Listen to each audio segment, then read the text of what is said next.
Iddoon isaa naannoo bara 2016 ture. Waggaa 8 tanarraa jechuudha. Yeroon isaa wayitaa fincilli diddaa maastar pilaanii dhoo'ee biyya guutuu walga'ee turetti. Yeroo kanatti qabsoon qeerroo fi qaarree diina qawwee hanga afaanitti hidhate. Dhagaan dura dhaabbachuudhaan firraa buusuuf wayita lolaa turanitti. Hangoonni tokko qawwee isaatiin ni injira jee lafaa ka'ee dubbate.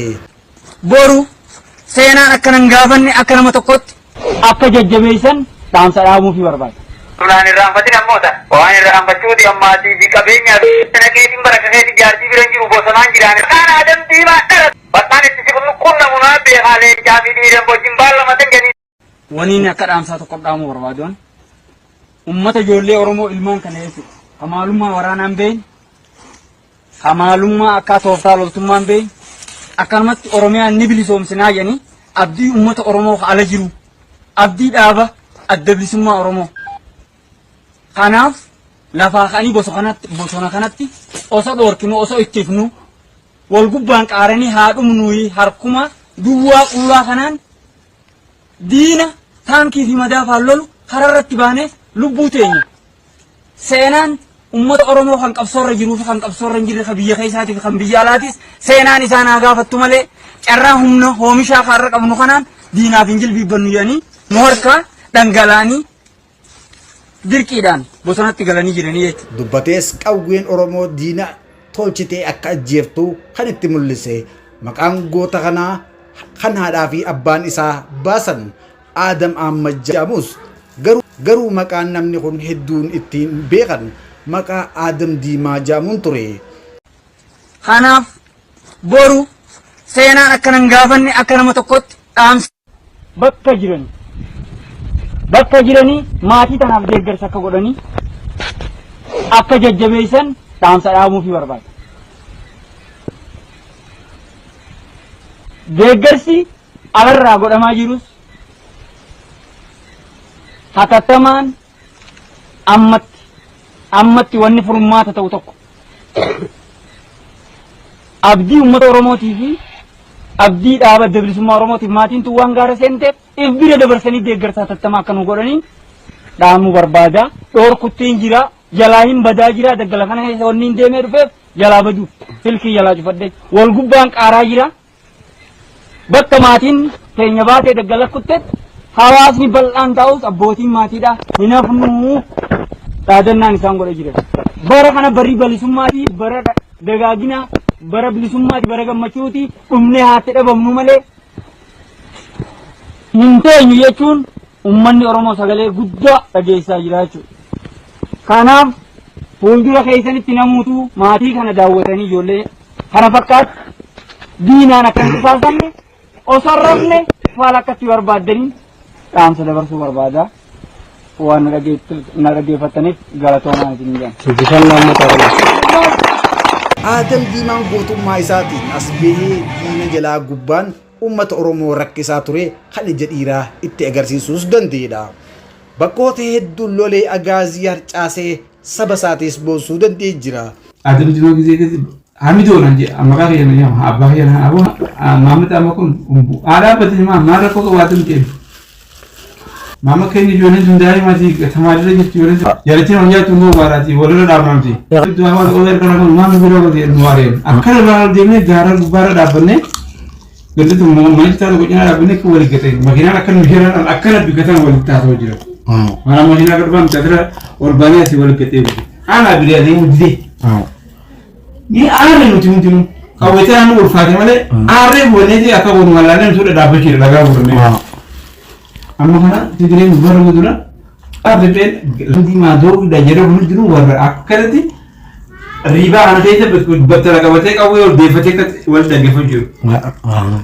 Hoggaa kana waniin qawwee laal karaa lama akka itti deebisan. Haanis makiinaan tunatiin jirti akka dhaabbatu jaatara dhadhaabanaame amma maamata maxxata dhaabbatu. Eegama bulchaan jiru kan makiinaan isaa dhaabbate makiinaan waraabaleetu akkana isa birrii sigee dhaabbate asiin riba.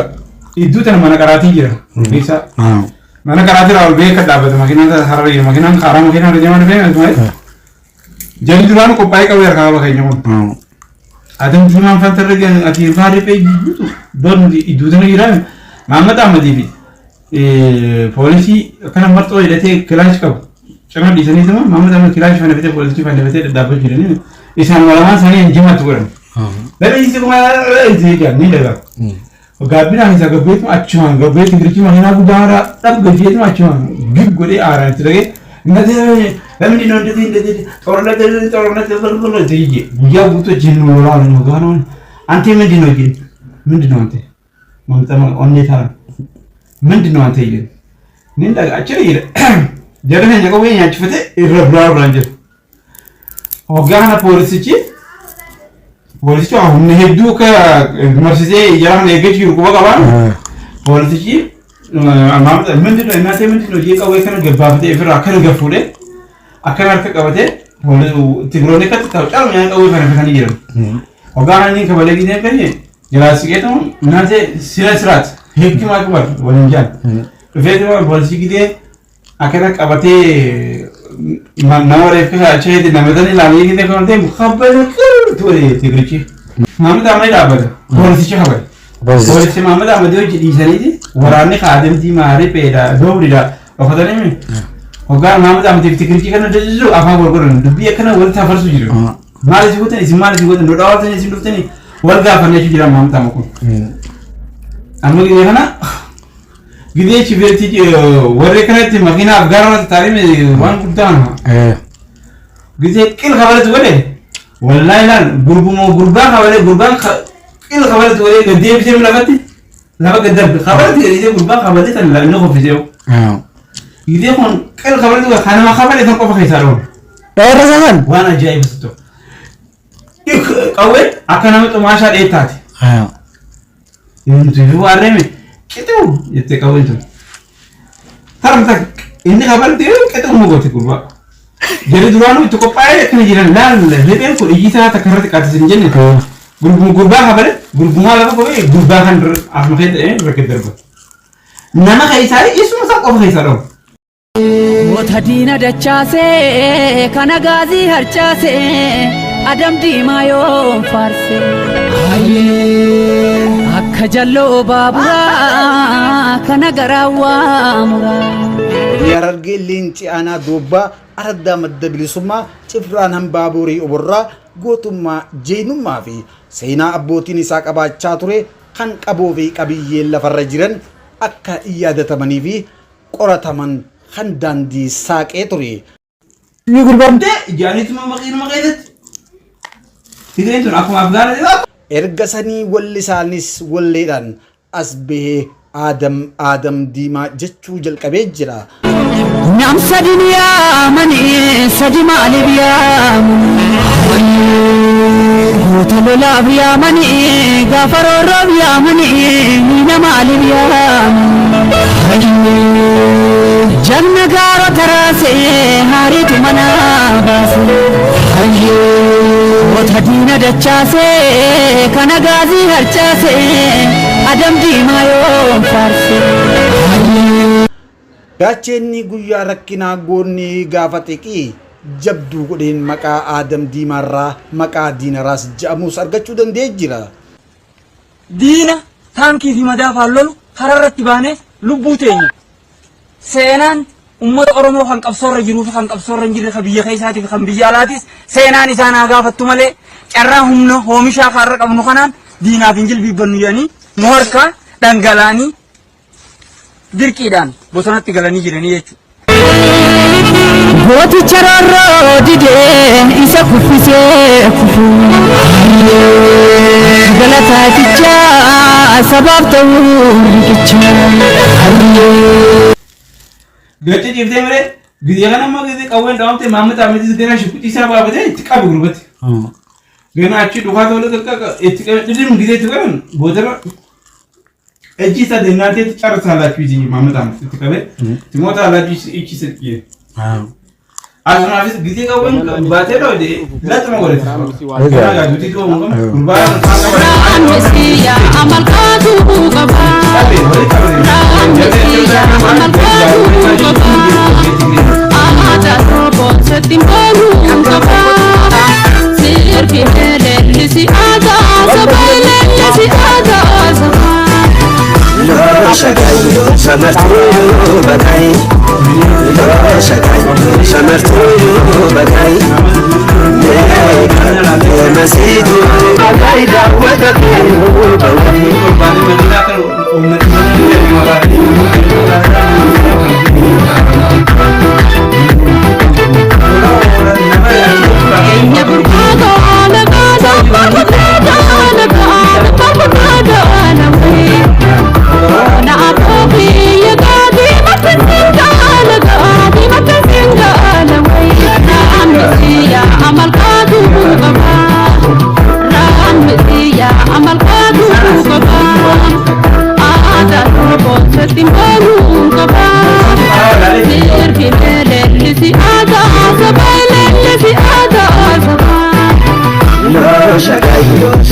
ammatti wanni furmaata ta'u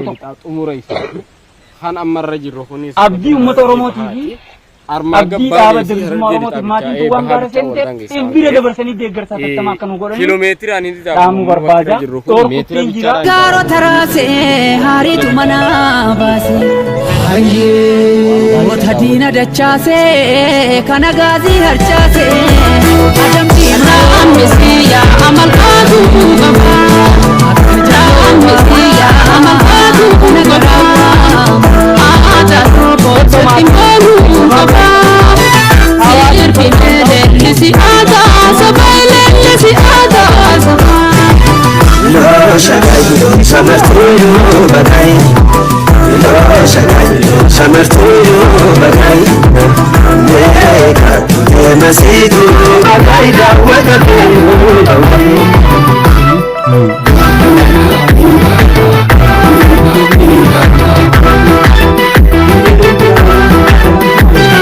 Enya burqaado nagaada barbaada nagaada barbaada namai ona apoki yagaadi matasinga nagaadi matasinga namai raamisiya amal qaadu qaba raamisiya amal qaadu qaba aada roboot timbaru qaba sirbi meelellisi aada sabaylellisi aada loo shagayu samartuyu bagayi loo shagayu samartuyu bagayi meeka masiidu bagayi daawwata beeyu bagayi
Mutte di doba ne ta tinda bu bakabirati na dimma bata lakin ne jamin. Batman itti si kunnu kunna munabbe halen jami diren bojin balla maten gani tofi ke kana barbati.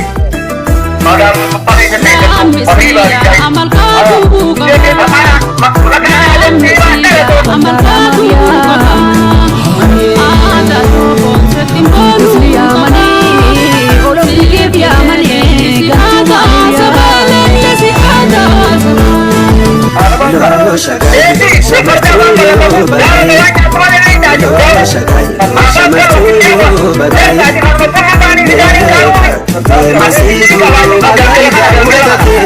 jam negara terase hari mana hadina dachase kanagadi harchase ada di ago nagada parpata nagada parpata kanagarawa ya gadi matsinda nagadi matsinda nawai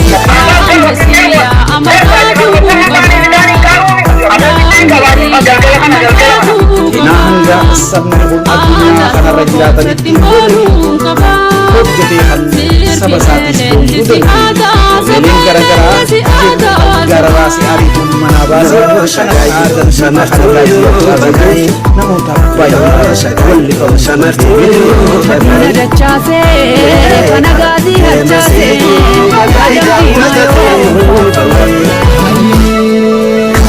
Uling gara-gara disperrote gota kana putiat bulan sena gota kana usus dan desa je nya berpago nagada parpata nagada parpata ona apofi ya gadi matsinda nagadi matsinda nawai Gota faru gaba malion sifase gota dina lammi lafati archase hate maralama wasilasi desi hate maralama wasilasi desi tokkicha kakuma leenca fakkii namaa diina jalan buluu hin bulleessa kuma harka kanneen beekuu qalbii hundadumaa galanni jannataa kumaan bilisummaa galanni jannataa kumaan bilisummaa sagantaan aadaa biyyaatti keenya irraa kanumaan xumurraa yuutuuba dirree tuudee sabiskiraayib fooloo sheer godhuudhaan nutumsaan afeerraa keenyaan nageetti. Adam diina raasii yaachise agaazii kan bineensa sooree mancaasee agaazii atin dagatamtuu arraafi boruusi. yuutuuba dirree tuudee sabiskiraayib fooloo sheer godhuudhaan nutumsaan afeerraa keenyaan nageetti. Seenaan hin dagatuu yommuu Adam diimaa galmee seenaa keessaa maqaa isaa waamaa kan lammiif gaacheenaa abdii bilisummaa kaayyoo irra duutee ni geenyaa ni galma kaayyoo irra duutee ni geenyaa ni galma.